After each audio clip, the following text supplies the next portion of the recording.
जबलपुर और महाराष्ट्र के प्रमुख शहर पुणे के बीच जल्द ही एक नई सीधी ट्रेन सेवा शुरू होने जा रही है। इस महत्वपूर्ण निर्णय की जानकारी जबलपुर संसदीय क्षेत्र के सांसद आशीष दुबे ने एक पत्रकार वार्ता में दी। सांसद आशीष दुबे ने बताया कि अपने संसदीय कार्यकाल की शुरुआत से ही वे इस ट्रेन सेवा की मांग को लेकर सक्रिय थे।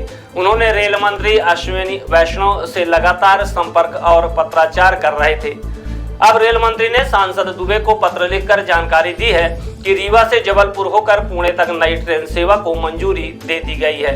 सांसद ने कहा कि यह ट्रेन सेवा जबलपुर पुणे के बीच सामाजिक, सांस्कृतिक और आर्थिक संपर्क को भी मजबूत करेगी।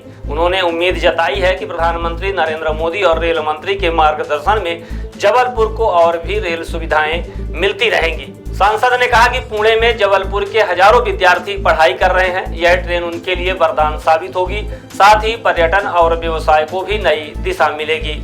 नई ट्रेन के शुरू होने से मौजूदा ट्रेनों पर यात्री भार कम होगा, यात्रियों के समय की बचत होगी, साथ ही रोजगार के भी नए अवसर सृजित होंगे। देश के रेल मंत्री माननीय अश्विनी वैष्णव जी, जिन्होंने इस बात की गंभीरता को समझते हुए और एक कठिनाई थी, चुनौती थी उनके सामने कि एक नई ट्रेन पुणे को देना, और उस चीज को, चुनौती को, कठिनाई को मैं भी समझ रहा था, लेकिन जबलपुर की जनता की आवाज को उन्होंने तवज्जो दी, गंभीरता से इस बात को समझा और हमको आज एक नई ट्रेन उन्होंने दी है। इसके लिए मैं उनके प्रति भी, मोदी जी के प्रति, आदरणीय वैष्णव जी के प्रति आभार ज्ञापित करता हूँ। कहाँ से कहाँ ट्रेन चलेगी? दूसरे रायपुर भी है, रीवा, सतना, जबलपुर और ये बालाघाट गोंदिया के रास्ते से ये पुणे जाएगा। और दूसरी एक हमको मिली है जबलपुर रायपुर। ये भी बहुप्रतीक्षित मांग थी, क्योंकि अमरकंटक सिर्फ एक ही ट्रेन थी बिलासपुर रायपुर के लिए।